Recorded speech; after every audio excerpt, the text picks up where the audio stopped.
Mukhang desperado na itong si Senator Jinggoy Estrada. Ito kasi mga kababayan, kung mapapansin ninyo, meron po ditong dalawang picture ng bata. Ayan po. Galing po ito sa sa yearbook. So kung 12 years old na to, siguro ilang years na to. Tagal na to. Biruin mo, hinalungkat talaga ni Jinggoy Estrada. Para lang meron siyang palusot. Ha? Kasi mga kababayan, pinapalabas ni Jinggoy Estrada, etong si Representative Terry Ridon at etong si Bryce Hernandez ay close. Bakit close? Kasi magkaano pala to? Batch nung sila pa ay 12 years old. So kung 12 years old, halimbawa ilang taon na to si Representative Ridon. O sabihin na natin sabihin mo mga 40, mga ganon. Sabihin na lang natin 40. So ilan yun? 40, 12 years old. So 28 years ago, yung ginagamit ni Jinggoy Estrada na palusot. Parang sinasabi niya, kaya nyo naman pala pinoprotektahan si Bryce Hernandez kasi kabatch mo nung kayo'y 12 years old eh. Grabe naman. Ganito na ba ka-desperado ito si Jinggoy Estrada? Pero mo naisip mo pa yun? Ako nga mga kababayan, sa totoo lang, yung 12 years old ako, hindi ko nakilala eh. Kilala yung mga classmate ko dati. Nakalimutan ko na. Pero ito si Jinggoy Estrada ginagamit yung pagiging batchmates ni Ridon at ni Hernandez nung sila ay 12 years old. Sabi tuloy ni Ridon, mukhang guilty. Di safe yung ating pong Senator Jinggoy. Sabi niya mukhang guilty, hindi safe yung ating pong Senator Jinggoy Estrada kaya umaabot na po sa ganitong tactics.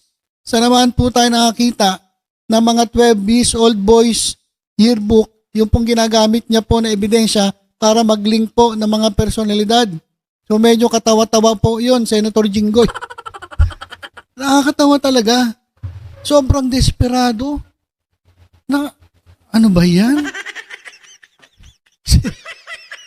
Gamitin mo yung picture, yearbook ng 12 years old para ma-establish mo yung link ni Ridon dito kay Hernandez. Anak ng pating naman yan. Ganito na ba talaga katindi? Eto nga mga ito makaiwas lang dun sa kanilang mga ginawang katarantaduhan sa bayan. Grabe. Eto mga kababayan, ito pa matindi. Hindi ako nag-aalala na kinabukasan. Pagbukas ko ng dyaryo, makikita yung pangalan ko doon. And similarly, in this particular issue, pag ako po naturo, baka manghabol ako ng taga. Lilinisin ng Senate Blue Ribbon Committee ang sarili nitong hanay. Isang staff kasi ng mismong komite na nag-iimbestiga sa flood control scandal. Posibleng sangkot din. Kahapon, nadawit si Senador Jinggoy Estrada sa issue matapos akusahan ni dating DPWH Bulacan Assistant District Engineer Bryce Hernandez na may staff daw siyang gumagawa ng delivery of obligation para makatanggap ng kickback sa pondo. Tinukoy ito ni Hernandez na si Beng Ramos. Who is Beng Ramos? Staff of Senator Jinggoy Estrada po. This was a time na meron pong project na binigay si Boss Henry Alcantara kay Miss Beng Ramos through Miss Mina of WJ Construction. Pero ayon sa investigasyon ng opisina ni Estrada, mula 2004, wala naman silang staff na yun ang pangalan. Hindi rin daw siya authorized para gamitin ang pangalan ng senador. Yun pala, miyembro si Ramos ng Blue Ribbon Oversight Office Management na ex-girlfriend ng staff ni Estrada at hiniling na nila sa Senate Secretary na imbestigahan ito. Sabi ng bagong Blue Ribbon Committee Chair na si Senate President Pro Tempore Ping Lacson, mukhang kailangan na niyang gumawa ng internal cleansing sa komite, lalo na't nakatoka ito sa pag-iimbestiga ng misconduct sa gobyerno. Inirekomenda na rin ni Senate Minority Leader Alan Peter Cayetano na maglabas na ng partial committee reports tungkol sa anomalous flood control projects para hindi na raw makatakas ang sinumang sangkot dito. Ang point ko, Mr. President, is that kasi pagka yung klarong-klaro na guilty or at least the evidence is overwhelming, that will also help us get direction Pero kung hihintayin natin ilan, paano kung ang involved dito, 1,000, 2,000, 5,000 tao, guguluhin lang po nila eh. Sa ngayon, nag-iipon ng ebidensya si Lacson na posible niya raw i-turn over sa mga otoridad para makapaghain na ng kaso. Okay, so pati pala itong Senado mga kababayan ay pinasok na po ng mga sindikato, ng mga anomalya na may kinalaman po sa flood control projects. Pati pala yung isang secretary ba ng Blue Ribbon Committee. Ayun pa ang ginamit para makapag-deliver ng kickback dun sa isang senador na miyembro ng Blue Ribbon Committee. Grabe, matindi na talaga ito. At ito pa, mga kababayan, dito mismo sa kapihan sa Senado ay meron pong inilabas na pasabog. Etong si Senator Ping Lacson. Kasabwat doon sa alleged kasabwat doon sa DPWH sa contractors, yung accountability direction is towards na doon sa mga lawmaker proponents. So are you going to, number one, open the records of the BICAM to know who are the proponents, and number two, will you be recommending cases against fellow lawmakers, whether senators or congressmen? We will always be guided by evidence. Kilala nyo naman ako, RJ. Kung masagasaan, masagasaan. Walang dapat santuin. Kasi kung meron tayo... Yari. Alam niyo kung hindi nagpalit ng liderato, mukha lang tayong tanga na manonood at makakasaksi ng lokohan dyan sa Senado. Pero mga kababayan bigla pong nagpalit ng liderato. Tapos, yung pinalitan, sila pa yung lumalabas na involved dito sa mga anomalya sa flood control. O sabi ni Senator Ping Lacson, kung merong masagasaan, wala tayong sasantuhin. Kung congressman man yan, senator man yan, wala tayong sasantuhin. Bahala na kung sino masagasaan. Basta pagpapanagutin natin yan. Paktay na. Kaya meron marami ng kinakabahan dyan. Marami ng kinakabahan dyan sa Gedli. Desperado na nga Diba, biro mo, pati ba naman yung picture ng 12 years old? Ginamit para ma-link lang si Ridon at si Hernandez. Nakakatawa. Parang tanga. Anak ng tokwa. Ano ba yun? Ito. Basta wala. Bahala na kung sino masagasaan. Pagtatakpan, bakit pa tayo nag-iimbestiga? Tama. Bakit pa tayo? Although, in aid of legislation, pero meron kaming i-share namin sa executive branch, whatever pieces of evidence na mag-gather para magamit, ma-put into good use. And again, yung pupulso namin yung sa WJ, yung lumabas sa pagdinig na allegation ni Bryce Hernandez na di umano, yung WJ magdadala o magdi-deliver ng obligasyon. Pag sinabing obligasyon, ito na nga yung lagay, di ba? So pupulso namin yon, and as we speak, meron kaming video footage ng CCTV footage na dumalaw dito talaga yung WJ. Ang pangalan niya Mina, Ipapatawag namin yon.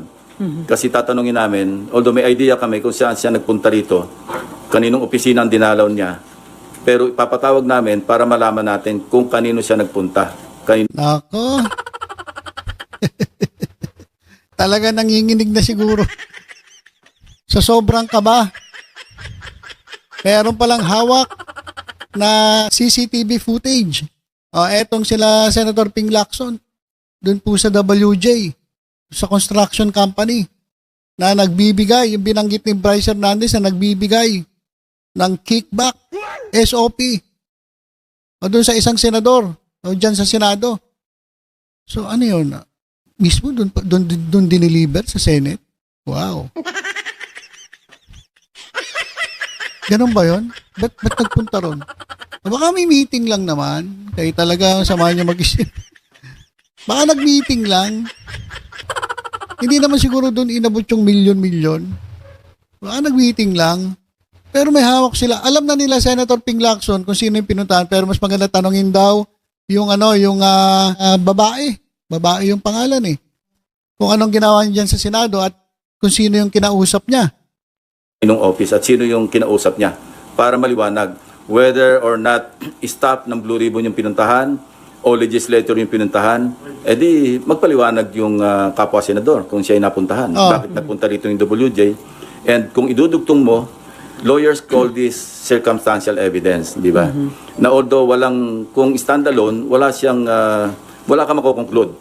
Pero kung may alegasyon na merong mambabatas o merong staff ng Blue Ribbon, staff ng Senado, na sinasabing i-deliver yung obligasyon, pagkatapos napunta pa rito, August 19 yung petsa nung ng pagdalaw. This year, sir.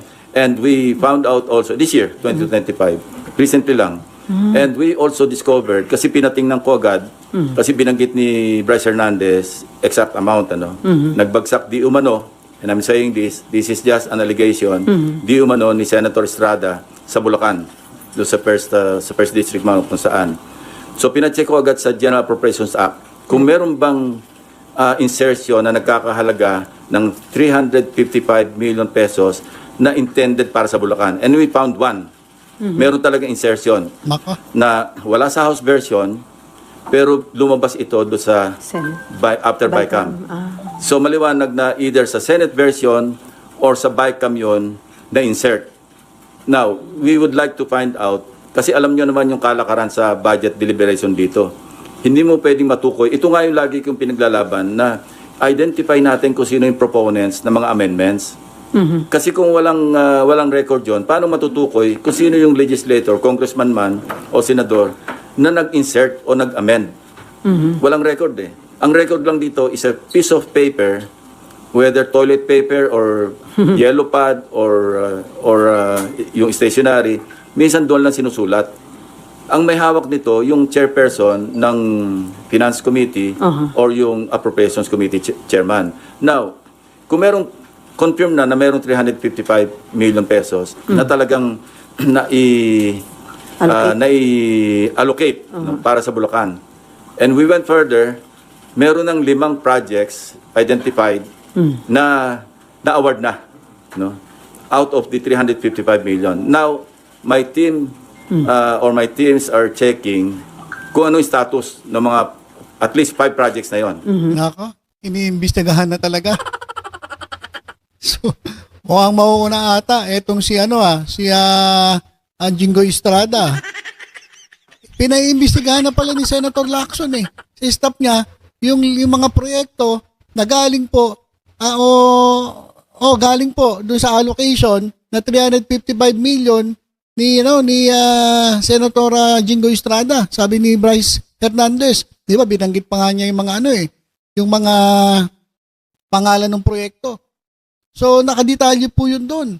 So meron ng 355 million, ngayon pinapapuntahan na ni Senator Lacson yung mga proyektong yon. Pinakita ko na yung isa, na-report din ng bilyonaryo, ghost project mga kababayan Wala pa yung phase 3. Wala, hindi pa naumpisahan. Pero dapat tapos na. So nako. Patay ka. Senator Jinggoy Estrada. Iniimbestigahan na pala ni Ping Lacson etong si Jinggoy Estrada. Na hindi pa namin alam yung amount. Madali makita yon kasi nasa website naman ng DPWH. At titingnan namin sa ground ano yung status kasi baka pareho noong sa SIMS at saka sa IM na isang litrato lang yung ginamit na hindi gumagalaw yung 2 tao, no?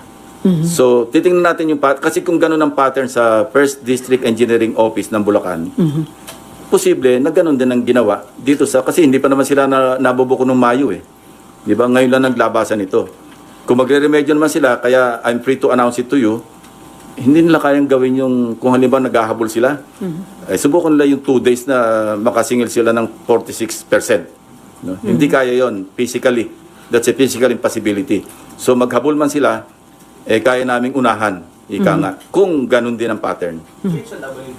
Okay, so ayan mga kababayan, narinig mismo natin sa bibig ni Senator Ping Lacson na yung 355 million na binanggit ni Bryce Hernandez na inilabas ni Jinggoy Estrada. Di umano na proyekto dyan sa Bulacan, yun na, pinapupuntahan na. Check na kung totoo. Kung ano na status. Nagawa ba? Ginagawa pa lang? Yung bayad ba? Nabayaran na ba? Iba pa po yun Doon sa doon sa 30%. Kasi ang sabi ni Bryce Hernandez, bago pa nabigay yung proyekto na syempre nakakolekta na yung 30% doon sa 355. So 106.5 million yun. At titingnan nila kung ano yung status ng proyekto. Kung palpak ang proyekto, yari. Nako.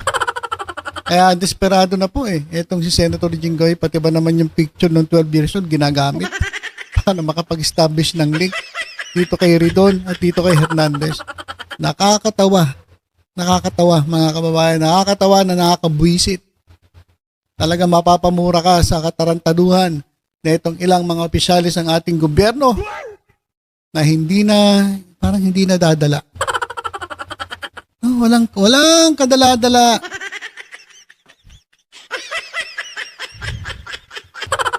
So ito naman po ay under investigation pa lang.